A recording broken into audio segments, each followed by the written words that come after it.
स्वागत है आप सभी का। इस वक्त हम मौजूद हैं दिल्ली के जंतर मंतर पर। आप एक तरफ देखेंगे तो वो मंच लगा है जहां से प्रदर्शन हो रहा है, धर्मेंद्र प्रधान के इस्तीफे की मांग की जा रही है। और दूसरी तरफ अब छात्रों की भूख हड़ताल भी शुरू हो गई है। 5 आइसा के छात्र पहले दिन से भूख हड़ताल पर हैं, लेकिन अब यहाँ पर आप देखेंगे हमारे पीछे 11 युवा हैं जो अब भूख हड़ताल पर बैठ गए हैं। और साफ चेतावनी दे दी गई है कि अभी तक सिर्फ पानी पी रहे हैं, अगर 2 दिनों तक सरकार नहीं मानती है तो पानी भी छोड़ दिया जाएगा। अन्न त्याग दे दिया इन्होंने। हम इनसे बातचीत करेंगे कि आखिर उन्होंने क्यों अन्न त्याग दिया है। ये बताइए कि आप लोग ऐसा क्यों कर रहे हैं, क्योंकि सरकार तो प्रदर्शन आप कर रहे हैं लेकिन मांग जो है वो पूरी नहीं हो रही, अब अन्न त्याग दे दिया है आप लोगों ने। नहीं, हमारा मेन सबसे बड़ा इशू है गवर्नमेंट के खिलाफ इन 25 बच्चों की कोई जिम्मेदारी उठाए, है ना। हमारा प्रदर्शन है प्रधानमंत्री से सवाल, प्रदर्शन नहीं सवाल है कि अगर कोई जिम्मेदारी नहीं उठा रहा तो आप शिक्षा मंत्री जिम्मेदारी उठाते हुए सीधा सीधा रेजिग्नेशन दे दे। क्यों ये 25 बच्चे युवा थे, देश के 14 15 16 साल के बच्चे जो नीट की तैयारी कर रहे थे। ये तो वह है जिन्होंने अपनी जान दे दी। 14 15 साल की उम्र में बच्चा, पढ़ाई का प्रेशर उस पर इतना आ गया कि वो उसने फांसी लगाने की सोच ली, किसी ने जहर खाने की सोच ली। वो अपने घर वालों को बोलते हैं कि माँ मैं अब कुछ नहीं कर सकता, इसके आगे मैं आप लोगों का साथ नहीं दे पाऊंगा, हो सकता है आगे हमें कोई सुनने वाला ना हो। इसके चलते बच्चों ने जान दी। वो तो देश का युवा है, आधा इससे ज़्यादा युवा भी देश में बेरोजगारी से परेशान है। तो अब धीरे धीरे हमने मुद्दे उठाना शुरू किया। हमारा सबसे पहला मुद्दा यही है कि नीट के ऊपर, भैया नीट के ऊपर बच्चे जो पेपर लीक हुआ है अब तक पिछले 5 साल में आपने देखा है कंटिन्यू पेपर लीक ही हो रहे हैं, है ना। इनकी जिम्मेदारी कोई नहीं ले रहा, बच्चे मरते हैं उनकी जिम्मेदारी कोई नहीं ले रहा, बच्चों लोगों के पास रोजगार नहीं है उसकी जिम्मेदारी कोई नहीं ले रहा। अब बस वो जिम्मेदारी हम अपनी समझते हुए इन 25 बच्चों की जिम्मेदारी हमने ली। वो मेरे भाई बहन थे, उनकी जिम्मेदारी हमने लेते हुए अब हम अपना जान त्यागने को तैयार हैं। हमने सीधे सीधा अन्न छोड़ दिया है, 2 दिन हो चुके हैं हमें। और थोड़े 2 दिन अभी तक हम पानी पे हैं, 2 दिन बाद हम पानी भी त्याग देंगे। लेकिन आपने अन्न छोड़ा है, जिनसे आप मांग कर रहे हैं वो तो आपको आतंकवादी घोषित कर दिए, क्योंकि नहीं, आतंकवादियों की बी टीम है। बिल्कुल वही ना, हम आतंकवादियों की ए टीम से लड़ाई कर रहे हैं इसी वजह से, क्योंकि वो आतंकवादी नहीं, उन्होंने हमें बोला दहशतगर्द। तो हम दहशतगर्दों की बी टीम है, हम मान रहे हैं। और हम दहशतगर्दों की ए टीम से लड़ाई कर रहे हैं। वो इसीलिए लड़ाई कर रहे हैं क्योंकि वो उन्होंने लोगों में इतनी दहशत बना दी ना कि अब जिंदा रहना लोगों के लिए विकास हो गया। और हम अब उससे ऊपर निकल चुके हैं, हमें जिंदा रहना ही नहीं, हमें मरना है। और हमें हमारे देश के लिए मरना है, क्योंकि अब सीन ये हो गया ना कि पहली बात तो प्रधानमंत्री जी का थोड़े दिन पहले का स्टेटमेंट था कि हम लोगों को कपड़ों से पहचान लेते हैं। पर मतलब योगी जी का था, मोदी जी का था, जो भी था, बीजेपी का स्टेटमेंट था। तो अब हमें कपड़ों से पहचानो और हम दिखाएंगे कि देशभक्ति क्या होती है। हम देश के लिए जान देके दिखाएंगे। देश के 25 युवाओं की जिम्मेदारी उठाते हुए हम अपनी जान देंगे अगर ये लोग रिजाइन नहीं करते। तो हमारा सीधा सीधा एक ही फोकस है कि धर्मेंद्र प्रधान रिजाइन करें और हम रिजाइन के बाद आराम से अपना अनशन तोड़ के घर जाएंगे। आगे मुद्दे के ऊपर अगर आगे कोई दिक्कत होती है देश के अंदर, और भी वैसे मुद्दे हैं, करप्शन भी बहुत बड़ा मुद्दा है, आगे भी हम इसे अनशन करेंगे। हमें कोई दिक्कत नहीं है, क्योंकि अब गांधीगिरी से हो गया, अब भगत सिंह हमें बनना पड़ेगा। और 11 भगत सिंह यहाँ पैदा हो चुके हैं, 11 नहीं टोटल 21 हो चुके हैं, हम 21 हैं। और कल ये संख्या 50 से ऊपर हो जाएगी। हमें ही ज्वाइन करने वाले अभी 5 लोग और आ रहे हैं, और कल शाम तक हम लोग कुल मिला के 21 से 50 हो जाएंगे। लेकिन और धर्मेंद्र प्रधान कह रहे हैं कि हमने दोबारा से परीक्षा करा दी है, सब कुछ ठीक चल रहा है, अगली बार और अच्छे से एग्जाम होगा। सर ऐसा होता है ना कि मेरी जान जाने के बाद, मेरे मरने के बाद मेरी जान दोबारा वापस नहीं आएगी। आप उसको रिवाइव कर नहीं सकते किसी भी हालत में, आप अपनी गलती को दोबारा नहीं सुधार सकते। जो एक कांच को आप तोड़ दोगे ना, ग्लास को ऊपर से नीचे फेंकोगे और वो टूट गया तो वो टूट गया, आप उसको दोबारा जोड़ नहीं सकते। भले ही आप उस पर टेप लगा दो, भले ही कुछ कर दो। और नहीं तो सर एक बात बताइए कि धर्मेंद्र प्रधान कह रहे हैं कि हम दोबारा से एग्ज़ाम करवा दिए, उसका बेटा बेटी देश से बाहर क्यों पढ़ रहे हैं? अगर उसका बेटा बेटी यहाँ पढ़े और उसके बाद उसका बेटा उसके बच्चे बच्चियाँ जब डिप्रेस्ड हो और आत्महत्या करने जैसे सिचुएशन में आए, तब वो उसके अपने बच्चे को पहले फांसी लगवाए और फिर दोबारा से एग्ज़ाम करवाए। हम तो अभी छोटी सी मांग रख रहे हैं कि आप इस्तीफ़ा दे दो। इस्तीफ़ा दे दिया नहीं जा रहा है उनसे। अब इस्तीफ़ा नहीं देने का कारण सभी जानते हैं, क्यों नहीं दे रहे हैं वो, समझ रहे हैं आप।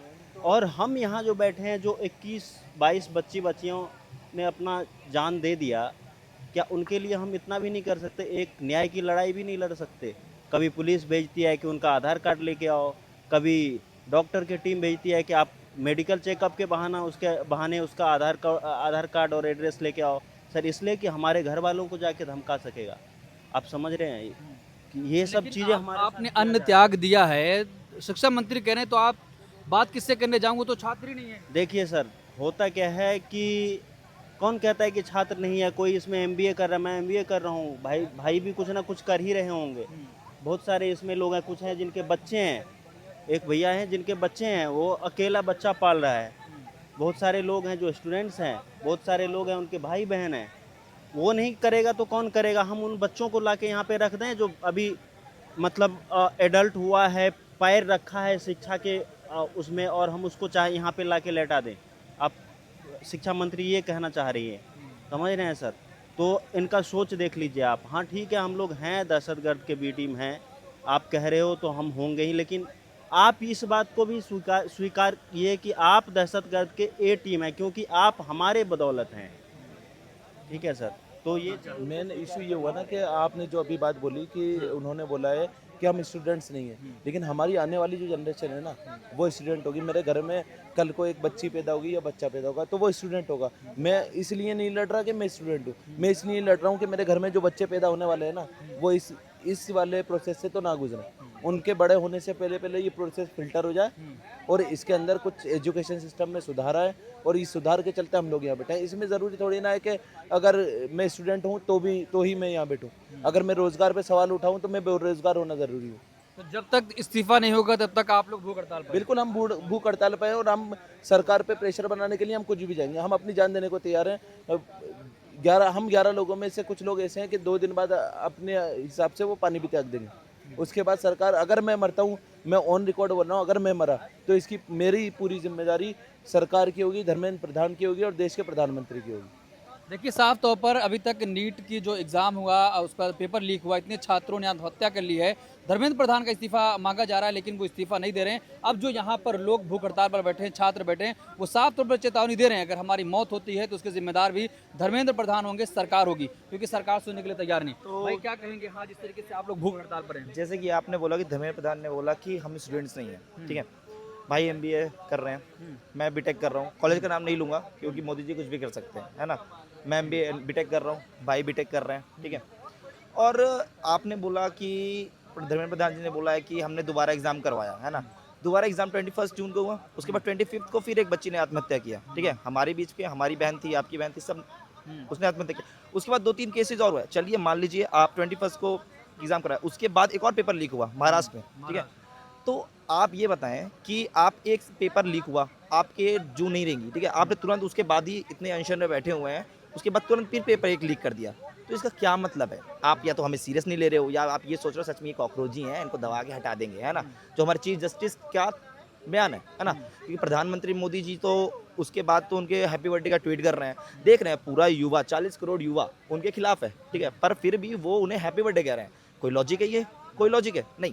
उनको तो EVM से जीत जाना है ना, दैट्स इट। उनको जीतना मतलब है, ठीक है। उनको ये मतलब नहीं करता कि युवा बेरोजगार है, युवा सड़क पे है, युवा घर में क्या क्या सुनता है ना, कोई फर्क नहीं उन्हें। लेकिन भाजपा के जो अभी अध्यक्ष हैं नितिन नवीन, आज उनका एक बयान आया कि कॉकरोच जंतर मंतर पर आए हैं लेकिन भाजपा के कार्यकर्ता उनको निपटाना जानते हैं, तो सीधे तौर पर धमकी दे रहे हैं। तो अब देखिए, आप वो खुल के धमकी दे रहे हैं, ठीक है।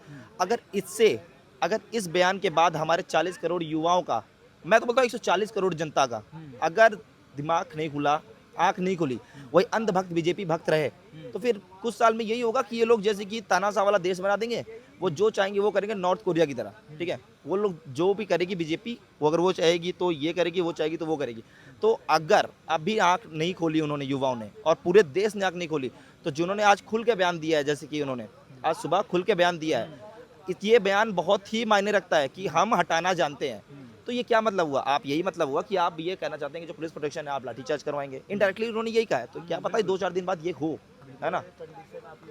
तो इस पर क्या कहेंगे जो को धमकी दे रहे हैं? तो मैं वही बात बता रहा हूँ ना, ये वो लोग हैं जो अभी हमारी संसद में बैठे हुए हैं और हमारे अधिकारों के लिए बैठे हुए हैं ना। जो लोग हमें सर्विस, मतलब सीधी हमारे टैक्स के पैसे से हमें सर्विस प्रोवाइड करने वाले काम करते हैं, हमारे लिए बजट बनाते हैं, ये वही लोग हैं, ये वही सरकार है जो हमें सीधा बोल रही है कि हम हटाना जानते हैं। और हमारे मतलब आप ये इनडायरेक्टली आप ये एक्सेप्ट कर रहे हो कि हमारे पास ऐसे गुंडे भरे हैं कि आप अगर इन पुलिस वालों से नहीं हटे तो हम गुंडे भेज के आपको हटाएंगे। और ऐसा हो चुका है, अभी 2 दिन पहले ये लोगों ने 4-5 गुंडे भेजे और अटैक हुआ, लोगों के सर फाड़े गए यहाँ पर। तो ऐसा है कि बीजेपी गुंडों की सरकार है, ये तो आपको पता चली गया। और एक्सेप्ट वो लोग करते हैं, डायरेक्टली नहीं करें, इनडायरेक्टली करते हैं कि भैया आप ऐसे हट जाओ, नहीं तो हम मारपीट के हटाएंगे। पुलिस से नहीं हटवा पाएंगे तो हम गुंडों को भेज के हटवाएंगे। भाई के पास आएंगे, किस तरीके से देख रहे हैं कि आप लोग भूख हड़ताल पर बैठ गए हैं? धर्मेंद्र प्रधान के इस्तीफे की मांग है लेकिन इस्तीफा नहीं हो रहा है, तो आप लोग भूख हड़ताल, अन्न त्याग दे दिया है, क्यों ऐसा कर रहे हैं? जैसा कि बीजेपी के मंत्रियों ने कहा कि हम कॉकरोच को हटाना जानते हैं, हाँ। तो आप हटा दीजिए हमको, मतलब चला दीजिए गोली, हम खुद ही भूखे प्यासे बैठे, भूख लग रही है, ठीक है, तो भूख घुट घुट के मर रहे हैं, उससे अच्छा आप आइए, चलाइए गोली और ख़त्म कर दीजिए बात ही। कॉकरोच है, कॉकरोच को ख़त्म कर दीजिए। और अगर आप नहीं कर सकते तो आप भेज दीजिए, हम तो आतंकवादी हैं, तो आपने कह दिया देशद्रोही हैं हम, किसी को भी भेज दीजिए, किसी को बता दीजिए, आप अपने अंधभक्तों को बता दीजिए कि ये देशद्रोही हैं, ये पाकिस्तानी है, वो खुद ही मार देंगे हमें, जैसा कि ये भेजते हैं। बाहर पोस्टर लगवाते हैं बीजेपी का, तब कोई दिक्कत नहीं होती, हमारे एक प्रोटेस्टर को वहाँ मारते हैं, इनको कोई दिक्कत नहीं होती, पुलिस कोई सवाल नहीं। हम लोगों को अवेयर करने जाते हैं, लोगों को इन्फॉर्मेशन पहुँचाते हैं कि यहाँ क्या हो रहा है, तो हमको पुलिस उठा के इधर उधर फेंक देती है, धक्का मार देती है। आपको मैं एक बात बताऊं, पेपर लीक का एक मुद्दा बताता हूं। पेपर लीक ऐसे हो रहा है ना कि अगर आप किसी भी संस्था को आप एक कह दीजिए कि यहाँ पे पेपर लीक नहीं हो रहा है, पेपर लीक नहीं हो रहा, वहाँ से एक बच्चा उठ के आपको उसी दिन का पेपर दिखा देगा। आपको AKTU का मैं बताता हूँ, यूपी का AKTU इंजीनियरिंग का एक पेपर होता है, मतलब सेमेस्टर पेपर होता है। वहाँ पे एक बच्चे ने बात रख दी कि हमारा AKTU का पेपर सबसे अच्छा है, कोई लीक नहीं होता। दूसरे दिन कंप्यूटर नेटवर्क का पेपर था, 1 घंटे पहले पेपर लीक हो गया। मतलब कि आप थोड़ा सा ईगो पे बात कर दीजिए, किसी पेपर कहाँ पे पेपर लीक नहीं हो रहा है, वहाँ से आपको पेपर निकल के मिल जाएगा। मतलब अभी इस व्यवस्था पर भरोसा नहीं है। व्यवस्था पे बिल्कुल भरोसा नहीं है, शिक्षा व्यवस्था एकदम ग्रस्त हो चुकी। जो 1984 में कविता पढ़ाई जा रही थी कक्षा 2 में, वही अभी भी चली आ रही है। आदमी नीचे बैठने से टेबल पे आ गया, लेकिन शिक्षा व्यवस्था वही रह गई है। इनको हर चीज़ में व्यवस्था चाहिए कि बदलाव, हर चीज़ में बदलाव है। ये विश्वगुरु हैं। इंटरनेशनल रैंकिंग में IIT दिल्ली 124 रैंक पे और IIT मुंबई 136 या कुछ रैंक पे आई है। आपका टॉप 100 में एक विश्वविद्यालय, भारत का IIT सबसे नंबर 1 पे आने वाला विद्यालय है, सॉरी कॉलेजेस हैं, लेकिन अंडर 100 में आपका एक भी कॉलेज नहीं है। तो हम विश्व गुरु कहाँ से हैं? पैर से हैं, सर से हैं कि लेकिन भाजपा गरीब देश के युवाओं का भरोसा तो नरेंद्र मोदी पर है। देश के युवा, कौन से युवाओं का भरोसा? हम यहाँ पे युवा ही खड़े हैं, इनका तो नहीं है भरोसा। बाकी जो हमारे ऊपर हमला करने आ रहे हैं, उनका भरोसा है उनके ऊपर, वो कॉकरोच को मिटा देंगे। मतलब बी टीम, जो दहशतगर्द की बी टीम है, उनको गोली मारना तय, मतलब मार सकते हैं। क्या कहेंगे भाई इस पर कि भाजपा अभी भी कह रही देश के युवाओं का भरोसा नरेंद्र मोदी पर है, आपको लगता है ऐसा है? आप बताओ, 40 करोड़ युवा एक दिन में 4 दिन के अंदर अंदर 1.4 मिलियन फॉलोअर्स हो गए। 1.4 मिलियन यानी 2.1 दिन में, है ना। बाकी कुछ दिनों में 22 मिलियन हो गए। बीजेपी ने हमारा ट्विटर अकाउंट डिसेबल करवा दिया, सस्पेंड करवा दिया। उनका पास चाहे तो इंस्टा अकाउंट भी सस्पेंड करवा सकते हैं, पर क्यों नहीं करवा पा रहे, मैं यही सोच रहा हूँ। ठीक है, तो देश का भरोसा तो बिल्कुल नहीं है। ठीक है, आप साउथ में चले जाओ, साउथ में कितने स्टेट्स पे बीजेपी राज कर रही है ना। कुछ ही स्टेट्स पे राज कर रही है, बट हमारे जो ऊपर वाले स्टेट्स है ना, यहाँ बीजेपी के अंधभक्त बैठे हुए हैं। जैसे अब मध्य प्रदेश ले लो, मध्य प्रदेश में क्या है, क्या दे रही है बीजेपी? एजुकेशन सिस्टम में क्या हो गया? एजुकेशन सिस्टम में अब तक उसने 12th क्लास तक में कंप्यूटर नहीं डाला है। कंप्यूटर जो कि आजकल सारे यूपी राजस्थान सब ने डाल दिया है। एजुकेशन में कंप्यूटर मस्ट है। ठीक है, अब तो AI का ज़माना आ गया, पर फिर भी अभी तक मध्य प्रदेश बोर्ड ने, जो एजुकेशन बोर्ड, उसने अभी तक कंप्यूटर की पढ़ाई में डाला ही नहीं, कंप्यूटर सिलेबस डाला ही नहीं है। तो ये एजुकेशन सिस्टम है। तो इसके बाद युवा उन पर भरोसा करेगा? हम युवा नहीं भरोसा कर पा रहे। चलिए मान लीजिए कुछ दूर बैठे हुए लोग, वो नहीं आ पा रहे हैं, पर उनका ऑनलाइन तो कर रहे हैं, वो हमें सपोर्ट कर रहे हैं। मैं बता रहा हूँ, अगर आप सर्वे निकालोगे, सोशल मीडिया में निकालो, मोदी का कोई ऐसा सर्वे मत निकालो इन गोदी मीडिया से। ठीक है, वो अगर गोदी मीडिया से निकलवाओगे सर्वे, तो सर्वे में मोदी जी का सपोर्ट क्या 140 करोड़, क्या 140 करोड़ युवा कर रहे होंगे, जितना हमारे देश में है भी नहीं।